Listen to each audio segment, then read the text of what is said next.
Hey guys, how's it going? Welcome back to my channel. So in today's video we are going to look at a desktop computer. So this is the highest rated and the best selling desktop computer you can buy on Amazon, and this will be in the budget territory. So this is not the very high end gaming desktops, but this is more of a budget gaming desktop which can also be used for other purposes. So the desktop that I'm talking about is the Dell Inspiron 5676. So Dell sells many variations of Inspiron 5676. The one that I have picked up for this video is an AMD configuration, and the reason I picked this up is because in my opinion this gives the best bang for bucks. So I will drop a link in the description. You can check the exact price. It sells for about $630, and for $630 in my opinion you are getting an excellent value. So this desktop is great for anybody who is looking for a good budget gaming system. But it is not just relegated to gaming. If you are somebody who wants a really powerful workstation at a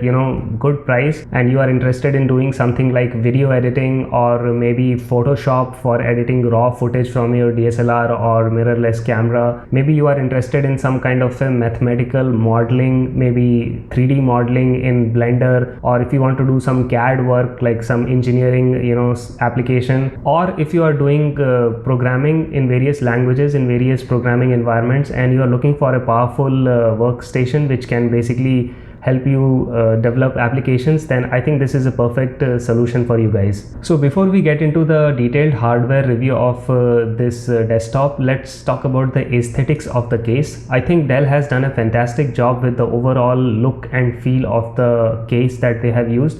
A lot of the gaming desktops tend to be very gaudy and overly aggressive in their design, and I think Dell has struck just the right balance. So the top and the side of the case has these fins, and you can see this blue overglow which kind of looks cool. It's visible only from certain angles, and so it gives this very polished and refined look. So the lighting is very subtle, and it creates this very classy look, and in my opinion this is a much better design choice. Overly gaudy cases are fine if you are creating a gaming rig and you want to have a LAN party and impress your friends, but for normal day use, and if you are planning to game but then also work on it, and you want to match the aesthetics of this case in your setup, whether it's a gaming setup or whether it's like a home office setup, I think this will nicely fit in and look really good and complement your desk. So now let's talk about the internals of the desktop. Let's talk about the specs. So obviously the most important thing in a workstation is the CPU, and the reason I have picked this configuration is that it has got the AMD Ryzen processor. So this setup comes with AMD Ryzen 2700 desktop processor. This is a 8-core 16-thread processor with base clock frequency of 3.2 GHz. It is capable of automatically overclocking itself to 4.1 GHz. So the total thermal dissipation, the TDP, is around 65 watts, which means that the system is going to run fairly cool. And the processor scores a whopping 15,085 average CPU marks, which puts it right among the top desktop processors. So here is a chart which shows the relative performance of this desktop with the more popular desktops that are available.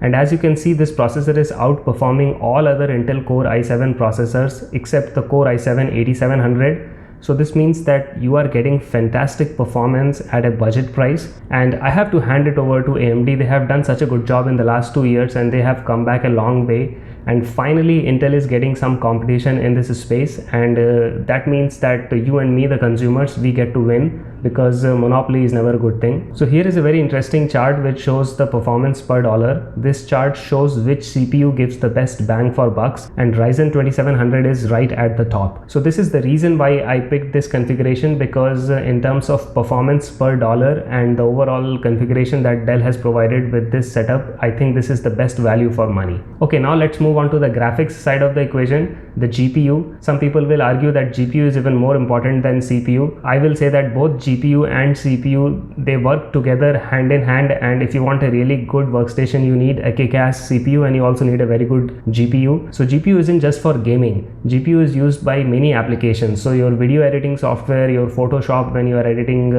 pictures, and whole bunch of other applications use hardware acceleration and they utilize the GPU for a smooth playback. So for example, when you watch a 4K video on YouTube or Netflix, the GPU is the one which actually does the hardware decoding of these various video codecs, and as a result you get a smooth jitter-free playback. So GPU is really important. This system comes with AMD RX 580 graphics. This is a middle of the road GPU. So this card will give you a very good performance, and if you are doing 1080p gaming at 60 frames per second, it will basically handle any game you throw at it. It's also good for 4K video editing and also for Photoshop, and like I said, this card is easily going to handle all streaming. So 4K video playback from Netflix or from YouTube, you will not have any problem playing these videos. Now if you are a hardcore gamer and you are interested in a much more beefier GPU, that option is always open, and this is because this is after all a desktop and it uses the standard parts. So you have the PCI X slot available and it is very easily accessible. So if you want, you can easily upgrade. So now let's look at some of the other popular GPU options that are available in the market. In my opinion, if you are thinking of upgrading, then you have the following choices. The first choice is GTX 1660 Ti. This is a card from Nvidia, and this card in benchmark shows that it has 35% performance boost over RX 580. The second option, which is little more expensive option, is RTX 2060. This will give you about 57% performance boost. Now if money is not an issue for you and you want to go with the absolute best graphic card, then my recommendation is to go with the RTX 2080. RTX 2080 will give you over 125% performance boost, and so that's more than double the performance that you get from RX 580. So I will throw a link in the description for all these three cards. You can check out their prices on Amazon. The prices do vary, but in the last few years, since the cryptocurrency craze has died, the prices have become more reasonable. So my recommendation is that you don't need to upgrade the card immediately. You can get the desktop, you can play your games, and you can see how it performs. If you are happy with the performance, you can stick with it. But if you feel that there is one particular game, or you are maybe doing something special, maybe 3D modeling, or maybe you are doing 4K raw video editing or something, and you think that you need a more powerful GPU, then you can upgrade at a later point of time. Okay, now let's talk about the system RAM. This configuration comes with 16GB of DDR4 RAM, which in my opinion is good enough, but if you want to upgrade, you can max it out to 32GB. There are 2 DIMM slots and they are easily accessible. So if you open the panel, you can easily access the DIMMs and you will be able to upgrade. I will throw a link in the description of the compatible memory modules which you can buy from Amazon. There is a saying that there is nothing like too much memory. The more you stuff in, the better. But unless you really want to run something which requires a lot of memory, so usually like say for example you want to edit 4K raw video from your fancy camera, maybe you will need more memory. So if you need more memory, then definitely you can increase the memory, but otherwise what I will say is that 16GB of memory is good enough for most of the people. Now it's not all bed of roses as far as this configuration is concerned. There is definitely one bottleneck in my opinion, and that is the hard drive. So this system comes with 1 TB of hard disk. This is a 7200 RPM hard disk, but it is not a SSD.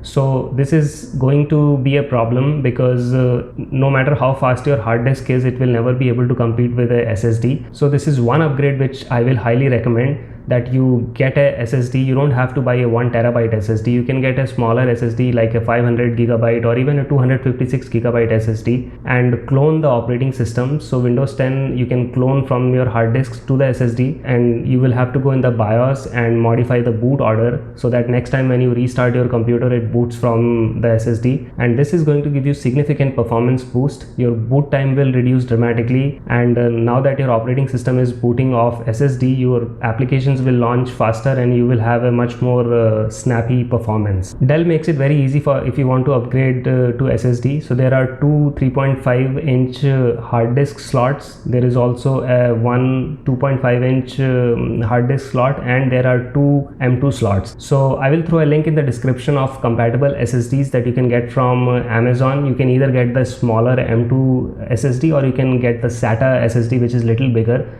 doesn't matter, both of them will perform equally well and they will significantly improve your performance. So this is one of the upgrades which I will highly recommend. Now talking about the ease of upgrade, I think Dell has done a very good job with this case. So the case opens up very easily and it gives you direct access to various slots. So there is easy access to the memory modules. So if you want to increase the memory, you have direct access to the memory DIMMs. The PCI Express slots are easily available, so you can easily upgrade your GPU. Also, like I said before, the M2 slot for the SSD or the hard disk slots are also very easily accessible. So overall, I think the internal design of the case is very well thought out, and Dell has created this with user upgrade in mind. Also, the back of the case, you have expansion slot access. So in future you want to add any more add-on cards, you will be able to do that without any problem. One good thing that Dell has done is that they are not using the stock cooler and the fan. They actually have a custom cooler and fan for this desktop, and I think that's a good thing that will keep the CPU cool,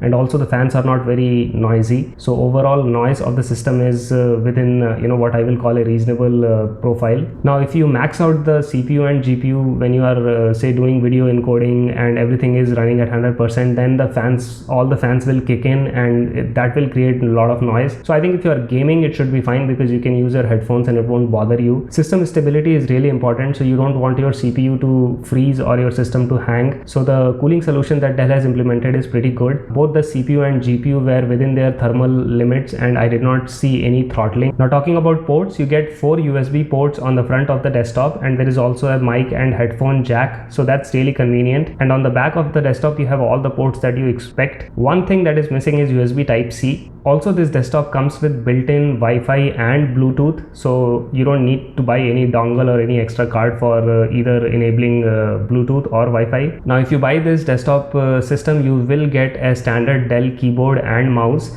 but you don't get any monitor. So if you have a monitor lying around, then that's fine, but if you don't, then my recommendation is that you pair a 4K monitor with this desktop, because it's going to look really gorgeous and the graphics card is more than capable of playing smooth 4K content. So if you don't have a 4K monitor, I will throw a link in the description to a couple of 4K monitors on Amazon which are highly rated and they are reasonably priced, so they will nicely pair up with this system. Now before I conclude this video, I want to make one comment, which is that this particular configuration of Inspiron 5676, you can buy one with Intel CPU and Nvidia GPUs. Now obviously those are more expensive, but they offer better performance. So I will throw a link in the description if you want to check out the other configuration. In my opinion, the configuration that we just looked at, the AMD Ryzen configuration, that is the best value for money and you get the best bang for bucks. So for most of the people, this is the configuration that I recommend. So that's it guys, I think we covered all the important aspects of this desktop computer. I hope you liked this video. If you have any questions about this desktop computer, feel free to drop a question in the comment section below, and I hope you found this video useful. If you thought it helped you, then please like the video. If you like this kind of content, then please subscribe to my channel because I cover these kinds of videos, and I will see you guys in my next video. Bye.